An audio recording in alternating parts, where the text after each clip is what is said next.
name is Dr. John Haas. I'm the Chairman of Radiation Oncology at NYU Winthrop Hospital and the Perlmutter Cancer Center. We have 2 practice locations, one on Long Island and one in Midtown Manhattan, which is where I'm at now. Compared to older models, I mean, the biggest thing is faster. The whole knock, to be perfectly honest, and again, I'm not beholden to Accuray. We have, to be honest, we have other systems in our department. The knock on CyberKnife used to be that it was slower. We used to have to allocate an hour spot for a patient, so that kind of limited you to 10 patients a day, whereas our other Linux, we could treat 40 a day. Now with the adaptations, the new F7s that we have, we're down to 15-minute treatment times. So they slot essentially no different than any other Linux that we have. And you have the advantage of the robotic technology, the tracking, the real-time tracking, synchrony. So we're as fast for the majority of tumors that we are with any other treatment that we have. I'm a dinosaur in this field. I've been a radiation oncologist since 1997. I used to be the young guy, and now I'm the old guy. But back in the day, we used to be really, and we still are, but we used to be afraid of normal anatomy tolerance. For example, if you had a tumor of the pituitary gland, and you have the optic chiasm there, we used to have to kind of forward plan, or even with IMRT, you'd have to worry about, getting a tumoricidal dose to, say, a pituitary adenoma, and limiting dose to the optic chiasm. With the CyberKnife, you just contour in everything, and the machine, the margins are so tight. You have a 0.7 millimeter margin, which I tell my patients is less than the diameter of a piece of hair. So for us to give really high doses to, in this analogy, to the pituitary gland, and much lower doses to the optic chiasm, the stuff that used to keep me up at night, am I going to cause this patient blindness? Am I going to hurt this patient?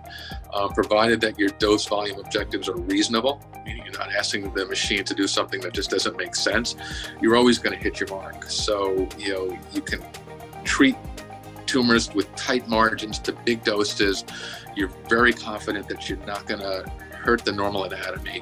And that's really anywhere that we treat with the CyberKnife. We use lung, and you're some adjacent to the spinal cord. If we do prostate, which is kind of my niche, and you're giving big doses and you have the bladder and the rectum there, you're really able to give super high doses of radiation to that normal anatomy, to that tumor, and limit dose to the normal anatomy with confidence.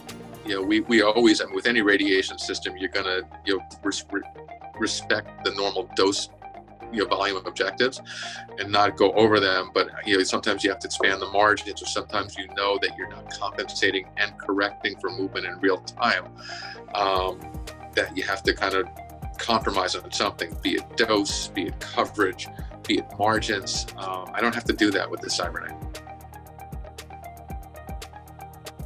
I would tell John Haas with browner hair 15 years ago not to worry.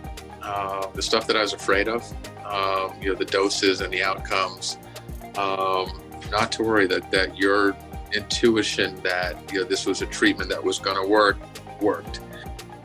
Your fear that what everyone was going to consider to be a non-standard or heretical treatment, a pariah, you were eventually not only going to come into the mainstream with this treatment, but be able to lead others.